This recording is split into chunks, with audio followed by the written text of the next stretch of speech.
Hayırlı gün исәнмесез. Яңа гасыр каналында Канун, парламент, җәмгыять программасы. Аны мин Фәйрүзә Мәҗитова дәүләт сайтыннан алып барам. Бу атнада парламент тормышы, депутатлар эшчәнлеге, республикадагы вакыйга хәлләр турында алдагы минутларда бәян итәрбез. Бу атнада Фәрит Мөхәммәтшин районнарда авыл халкының активлыгын арттыру буенча зона җыелышларын уздырды. Дүшәмбе Апаска, Пәнҗешәмбе Балтачка барды. Татарстан районнарында мөгезле эре терлек саны кими. Авыл хуҗалыгы өчен дәүләттән бирелә торган ярдәмне алучылар да азая. Әйтик, Спас, Югары Ослан, Яшел Үзән районнарында ел буена кеше ферма төзү өчен субсидия алучы булмаган. Димәк, моның үз сәбәпләре бар. Зона җыелышларында улар турында уртага салып сөйләшенә. Район башлыклары да, авыл җирлекләре башлыклары да чакырылды. Нишләп хуҗалыкларда мөгезле эре терлек саны кими һәм ЛПХлар ябыла? Сәбәпләрен Чулпан Касыймова Апаска барып белеште. Лилия Зәйнуллинаның теплицасы шау чәчәктә, аларның нинди генә сортлары юк. Шулай ук кыяр, помидор, кәбестә, борыч, баклажан, суган үстерә. Эшмәкәр ул, 6 гектар җире бар. Бу эшкә 2001 елда керешә. Башта үзләре өчен генә кыяр, помидор үстереп караганнар, сорау булгач арттыралар. Хәзер Казан, Димитровград, Ульяновск, Ижевск шәһәрләренә сата. Төмән белән килешү төзелгән. Кредитлар бик күп алабыз без. Оборотный средства, менә орлыклар алыр өчен, ашламалар алыр өчен кредитлар алабыз. Аларын тоже без проблем алабыз. Богородскийда без менә 4 ел элек ул Богородский теплицасын шулай кредитка алган идек. Лилия 71 кешегә эш урыны булдырган. Алар ел әйләнәсе хезмәт куя. Гөлфизә Гусейнова монда 10 ел элек урнаша. Хезмәт хакы 60 меңгә җитә диләр. Зарплата безнең своевременно алабыз. Зарплаталар без әйбәт. Апас районында 500-дән артык эшмәкәр исәпләнә. Бүген аларның эшчәнлеге белән танышырга Дәүләт Советы рәисе Фәрит Мөхәммәтшин белән авыл хуҗалыгы министры Марат Җаббаров килделәр. Районда 1304 кеше үз мәшгуль булып теркәлгән. Илсия Сибгатуллина дәүләт ярдәменнән файдалана. Декабрьдә социаль килешү төзегән һәм 350 мең сум акча алган. Тортлар, тәм-томнар пешерә. Аларга алдым техника, холодильниклар, миксерлар, бөтен нәрсә кирәк менә миңа пешерер өчен. Шулай берләрне алдым мин. Авыл халкын эшле итү турында бүген утырышта сөйләштеләр. Якын тирә 9 районнан авыл җирлеге җитәкчеләре чакырылган. Эшлем дигән кешегә дәүләттән ярдәм бар ди министр. Шәхси ярдәмчел хуҗалыкларга республика бюджетыннан ярты миллиард сум акча бүленә. Шуңа да карамастан узган ел мөгезле эре терлек 13 меңгә кимегән. Узган елның сөт бәясе практически 10 сумга хәтле кимеде. Бүген ул, конечно же, артты бүген көнгә, но бәясе артып, барыбер кайсы бер кешеләр хайван башын киметтеләр. Чөнки аның затраты да бар, аны ашатырга кирәк, карарга кирәк. Сөтнең бәясе дә булмагач, бик күп хайван башы, күп дип әйтәсе килә инде кимеде. Бүген көндә менә безнең шул кооперативлар аша булган шул программаны саклап, ул хайван башын киләчәктә шул киметмәскә дип юл дәварында эшләргә кирәк. Тагын бер сәбәп кадрлар кытлыгы. Авыл картая, узган ел 38 КФХ ачылган, 148 ябылган. Кечкенә фермер хуҗалыклары өчен таләпләр катлаулана. 50 сыерың бар икән, ферма янына тире саклый торган комплекс төзергә тиешсең. Бу миллион сумга төшә. Сөт тапшырасың икән, көн саен 150 сум түләп, Меркурий системасыннан белешмә алу зарур. Сөт сыйфатын тикшерүгә 30 мең китә. Бюджетные места на бюджетные места. По 5 человек агрономга, по 5 человек анда инженерга, вид врачка, шундый урыннар әзерләргә кирәк. И 5 ел укыган акчаны кайтып ул районда моны эшләр түләргә тиеш. Фәрит Мөхәммәтшин дәүләт ярдәменнән республика халкы тиешенчә файдаланмый ди. Алар турында икътисад, авыл хуҗалыгы, җир һәм мөлкәт мөнәсәбәтләре министрлыгы сайтларыннан белергә мөмкин. Барысының да халык өчен булуын искәртә. Бөтенесе тигез бер булып эшләмиләр, аларны тәнкыйтьләдек бүген. Аларга җиткердек. Халык канәгать түгел, менә бу мөмкинлекләр белән файдалана алмыйсыз дип.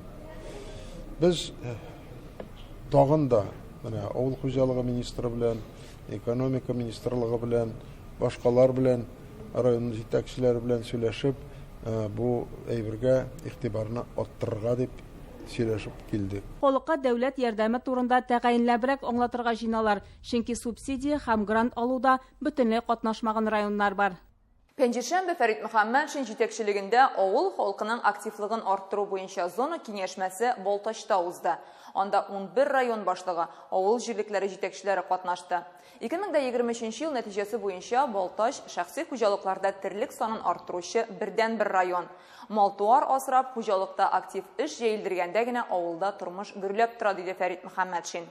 Эш башлау өчен республика программалары бар. Аларны халыкка аңлату, субсидияләр алырга ярдәм итү сезнең бурыч, ди ул район вәкилләренә мөрәҗәгать итеп. Программалар аша тәкъдим ителгән ярдәмне алучылар күбрәк булырга тиеш. Парламент җитәкчесе авыл яши проектын мисалга китерде. Апас, Әгерҗе, Баулы, Балтач китапханәләре базасында халыкка семинарлар үткәреп, субсидия алу ысулларын һәм авылда бизнес башлауның әзер проектларын тәкъдим итәләр. 3000 кеше катнашкан. Татарстанда кеше хуҗалыкларны үстерү өчен узган ел 2 миллиард ярым сум акча бүленгән. Шулай да активлык тиешле дәрәҗәдә түгел әле. Минемчә, моның сәбәбе без булган үзебезнең программалар турында халыкка информацияны җиткермибез. Әз информация халыкта.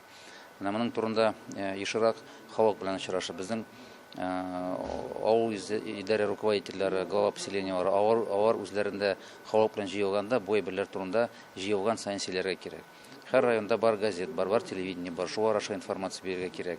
Монда инде шул информация җитмәү аркасында халык бик әз кайсы бер территорияларда бик әз катнаша программалар. Бу бит кредит та түгел, заем да түгел, кабат моны кире кайтара торган акча да түгел, ул программаларда катнашып эшләргә кирәк дигән ният белән менә үзебезнең республика рәисе Рустам Нуруллин Миңнехановны безгә куйган бурычы белән шушлай бөтен республиканы йөреп чыгабыз. Балтач фермерларының эшчәнлеген барып күрделәр. Раиф Кафиюллин шәхси хуҗалыгында ачык туфракта җиләк үстерәләр. Узган ел 5 тонна җыеп алганнар. Италия агрономнары белән эшлиләр. Алар бездәге климатны исәптә тотып зур уңыш алырга булыша диләр. Монда үскән җиләккә ихтыяҗ зур. Зур кибет шелтәрләре сатып ала. Без 14 елдан башладык, әти башлап киткән, икенче шикле итеп ачтылаган. Без Некәш белән монда утырту эшләрен, шубу тавышларын эшләп йөрдек. 19-20 елдан үзебез тотынып башладык. Хәзерге моментта Некәш белән бергә үзебез башкарабыз. 22 елдан башлап итальянский, европейский рассадап кайта башладык. Теге елдан башлап итальянский агроном безгә килеп елына 4 консультация бирә.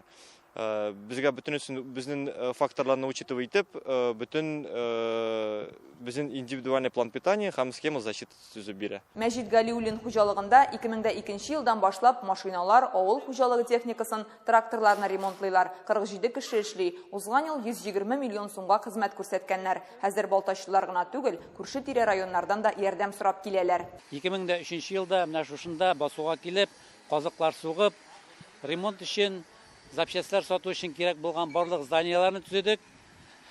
Ул вакытта инде кеше саны аз иде, бүгенге көндә бездә 47 кешегә җиткердек.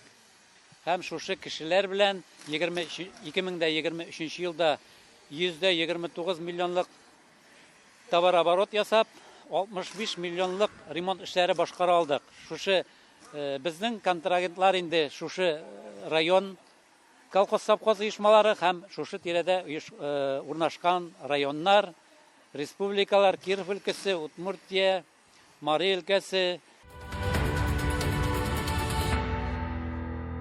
Татарстан матбугаты көне уңаеннан Дәүләт Советы рәисе Фәрит Мөхәммәтшин республиканың масса күләм мәгълүмат чаралары җитәкчеләре һәм мөхәррирләр белән очрашты. Һөнәри бәйрәм 19 май иде. Бу көнне каләм ияләре Казан форумы, Изге Болгар җыены кебек зур вакыйгаларны яктыртты.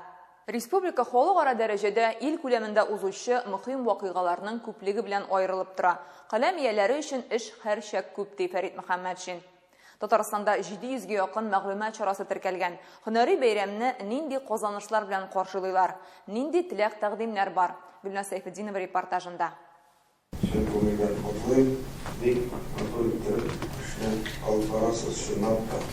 Фәрит Мөхәммәтшин ел сайын матбугат көне уңаеннан масса күләм мәгълүмат чаралары баш мөхәррирләре белән очраша. Залда газета, журнал, радио, телевидение, электрон редакция вәкилләре. Бик матур иттереп эшлиләр.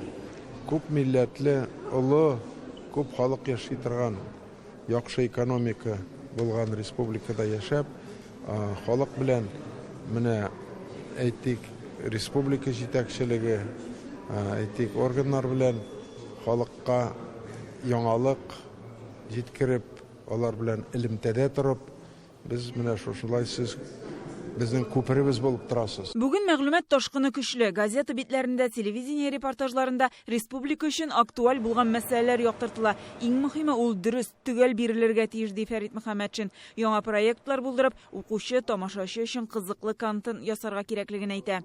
Мин эшләгәндә редактор булып, или кем-то там национальные вопросы, другие дела, семейные. Менә моны керткән идек. Вот это дело запустили, ведь вот это сейчас сделали. Смотри-ка. Мне кажется, что до конца вот объявленный президентом России Владимиром Владимировичем Путиным год семьи, идущий в этом году, мы как-то, значит, до конца максимально не использовали. И не только конкретный результат увеличения рождаемости детей, конечная цель, которую преследуем, а вообще количество разводов, количество новых браков. Как-то надо инициировать новые проекты. Семья ведь это фундамент общества. Татарстанда бүген 678 мәгълүмат чарасы теркәлгән, яртысы басма матбугат, 60 телеканал, шуның кадәр үк радио, 200 электрон басма, 7 мәгълүмат агентлыгы. Һәрберсе үз тыңлаучысы, караучысы, укучысын табу өчен көч куя. Сыйфатлы радио тапшырулар, сыйфатлы радио контент булдыру өстендә эшлибез. Һәм дөрес юнәлештә барабыздыр дип уйлыйбыз, чөнки инде радио тыңлаучыларыбыз белән һәрвакыт элемтәдә аралашып торабыз. Матбугат өлкәсе даими үсештә, ди мөхәррирләр. Бүген иң мөһим мәсьәләләр укучы өчен кирәкле мәгълүмат бирү, тиражны саклау, кадрларны югалтмау, лаеклы хезмәт хакы белән тәэмин итү, журналист һөнәренең дәрәҗәсен арттыру. Проблемалар бар, әлбәттә безнең журналистлар союзында без аны яхшы беләбез. Журналистларга аваз түлиләр хәзер. Журналистларның зарплатасын күтәрергә кирәк, аның дәрәҗәсен күтәрергә кирәк, һәм аларның менә бу республикада рольләрен белеп, аларга ярдәм итәргә кирәк. Күләмле чаралар быел, җаваплы чаралар. Менә күз алдында инде Россия Федерациясының президенты сайлаулары булды. Аннан Казан форумы узды. Җәй көне менә БРИКС уеннары булачак. Аннан соң бигрәк тә җаваплы инде Дәүләт Советына сайлаулар булачак. Аннан ул бетү белән башлана инде саммит БРИКС башлана. Менә шул кадәр күп, бик тыгыз җил. Шуңа җыелышып, нәтиҗәләрдә уздырырга кирәк. Менә бүген шундый көн, нәтиҗә бер яктан, икенче яктан бер-беребезгә рәхмәт әйтергә мөмкинлек. Эшләрендәге уңышларын бәяләп, хезмәткәрләргә Дәүләт Советының рәхмәт хатын тапшырдылар. Иртәгә Бердәм Россия партиясеннән Дәүләт Советы депутаты булырга тәкъдим ителүчеләр өчен алдан тавыш бирү тәмамлана. Фәрит Мөхәммәтшин Татарстан халкына мөрәҗәгать итеп актив булырга чакырды. Тавыш бирү өчен Бердәм Россия сайтына керергә кирәк. Ул электрон рәвештә 26 майга кадәр бара. Единственная партия, которая проводит такое предварительное голосование перед большими выборами. Мы считаем, что это демократизация, это в первую очередь советование со своим избирателем, с теми кандидатурами, которыми мы выставили, и люди предложили. И по итогам голосования, когда активность будет, надеюсь, высокая, люди выскажут свое мнение. У нас задача одна, чтобы и в парламенте будущем были собраны подготовленные, грамотные, умеющие говорить, анализировать люди, депутаты. И мы их объединим вновь во фракцию нашей политической партии «Единая Россия», и что позволит и парламенту успешно сотрудничать и с Раисом Республики Татарстан, и с правительством, с главами районов, для того, чтобы всем вместе организованно решать задачи по дальнейшей жизни и развитию нашей республики. Для нас это ответственное мероприятие. Обращаюсь к избирателям. Еще раз отдайте свой голос за кандидата, которому вы больше доверяете, надеетесь на него. А мы, подводя итоги, будем принимать меры для того, чтобы они получили статус депутата Государственного Совета, и будем опираться на вашу тоже поддержку этих людей. Алар өчен иң зур байлык гаиләләре. Без тарихта эзлебез республика фестиваленең финалына чыккан династияләр нәсел шәҗәрәсен төзеп, әби-бабайлары мирасын буыннан буынга саклап, бердәм булып яши. Бу атнада Галиәскәр Камал театрында фестивальгә нәтиҗә ясадылар. Ул Татарстанның архив эше буенча дәүләт комитеты тарафыннан 6-нчы тапкыр үткәрелде. Быел гаилә елына багышлап уздырыла. 157 гаиләдән 3500 кеше катнашкан. Галиәскәр Камал театрында бүген иртәдән шәҗәрә бәйрәме гөрләде. Файда республиканың бай мираслы нәселләре. Алар тарихта без эзлебез конкурсы җиңүчеләре. Һәрберсе белән Рөстәм Миңнеханов таныша. Татарстан рәисенә гаиләдәге күркәм йолаларны күрсәттеләр. Әйтик, Казанда яшәүче Гыйниятуллиннарда борынгыдан самовар җыю традициясе бар. Самоварларны без җыябыз, чөнки без татар гаиләсе элек-электән чәй эчәргә яратабыз. Милли ризыкларны жюри әгъзаларына шунда ук пешереп күрсәттеләр. Талкыш кәләвә, кыш теле гөбәдия. Һәр гаиләнең үз яраткан ашы. Конкурсның төп таләбе нәсел шәҗәрәсен төзү. Архивларда эзләнеп әби-бабайларының кем булуын ачыклау. Менделеевскийдан Кашаповлар фондларда эзләнә торгач 1710 елда туган бабайларына барып җиткәннәр. Шулай итеп 300 еллык тарихны торгызалар. Безнең шәҗәрәдә 10 буын билгеле. Алар күбесе җир кешесе булган, именно җир кешесе дип язылган безнең даже метрика кенәгәләреннән караганда гаилә тамгасы бар безнең. Әлеге бәйгегә әзерләнгәндә, архив документлары белән эшләгәндә, безнең тагын 2 буын нәселебез артты. Бу минем өчен бик кызык булып китте, һәм мин инде алга таба да үзебезнең нәселебезне эзләргә телим. Бик еракта Һәр династия үз традицияләрен күрсәтеп сәхнәдә чыгыш ясый. Балтачтан Гаязовлар нәселендә 78 кеше. 6 айлык иң кече оныклары да 90-ны тутыручы әбиләре дә килгән. Кияүләре СВОда. Аңа видеолемтә аша сүз бирделәр. Верьте в нас, и мы вернемся с победой. Бу гаиләдә умартачылар күп. Кадерле ядкәрләре Тальян гармон. Биргә чыксалар, әлдә чыдый идән тактасы.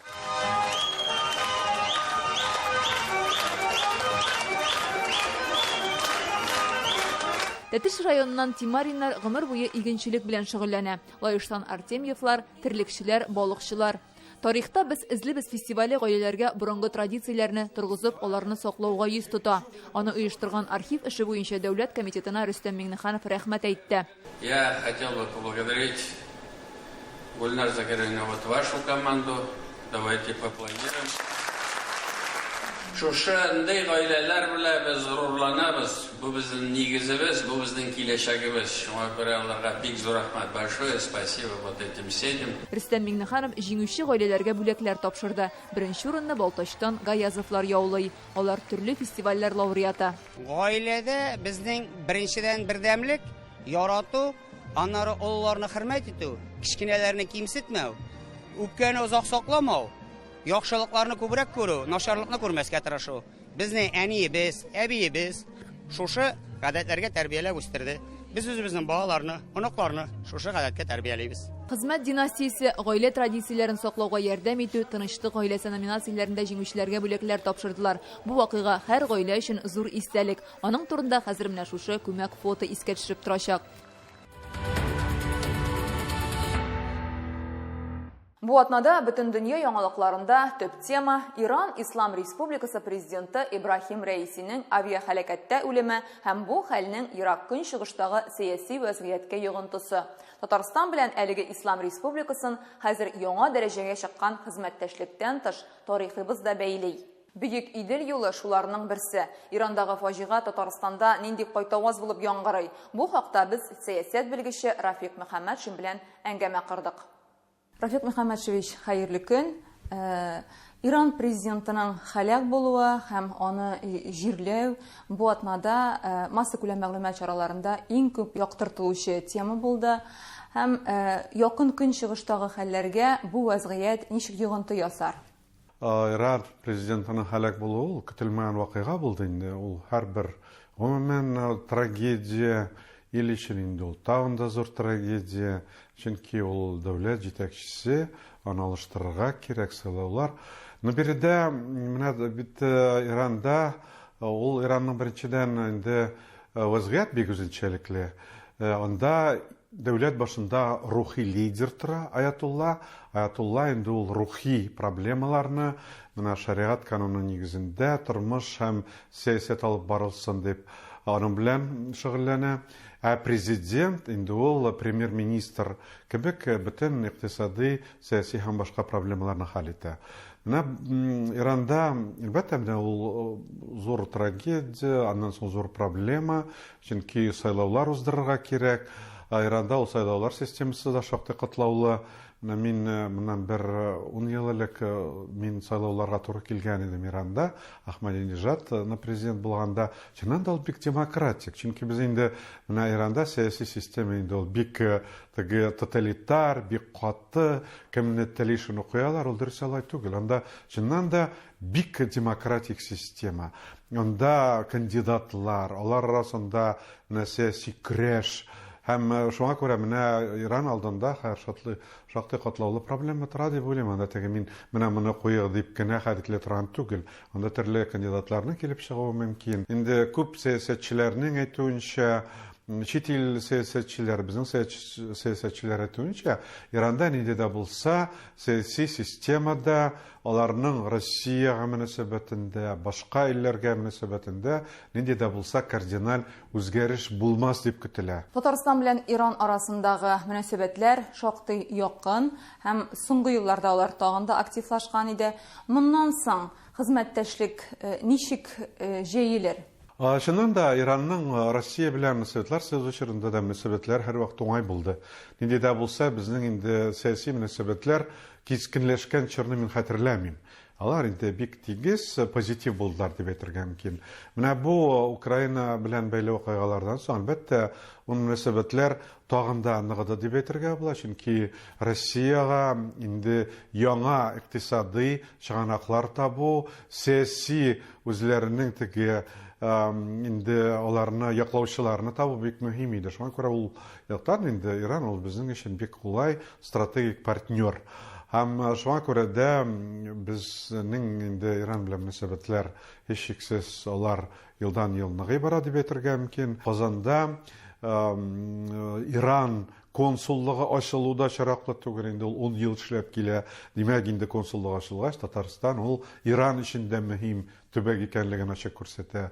Алга табада биредә ул икътисади мөнәсәбәтләр инде үсешен дәвам итәр дип уйлыйм мин. Менә Ирандагы бу вакыйга дөнья сәясәтенә ничек йогынты ясар?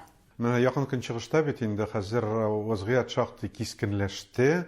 Ул беренче чиратта Израиль-Палестина мөнәсәбәтләренең кискенләшүе белән бәйле. Һәм шуңа күрә дә менә бу шушы Израиль-Палестина мөнәсәбәтләрендә иң актив катнашучы илләрнең берсе ул да булса Иран. Ул Палестина анда аны нинди икътисади яктан да, сәяси яктан да ярдәм итүче илләрнең берсе. Һәм шуңа күрә әлбәттә ул яктан да шактый зур проблема әлбәттә булмас дип көтелә инде, чөнки президент турына һәр вице-президент идарә итә, ул шул ук бер командадан, монда нинди дә булса инде зур кардинал үзгәрешләр булмас дип уйлыйм. Аннан соң президент сайлаулары бит озакка сузылмый. Аларның конституциялары нигезендә, Иранның конституциялары нигезендә 50 көн эчендә ул сайлаулар уздырылырга тиеш. Димәк, инде 2 ай эчендә яңа президент булачак. Биредә нинди дә булса, менә сәяси кризис булыр дип көтелми Иранда. Фикерләрегез өчен бик зур рәхмәт.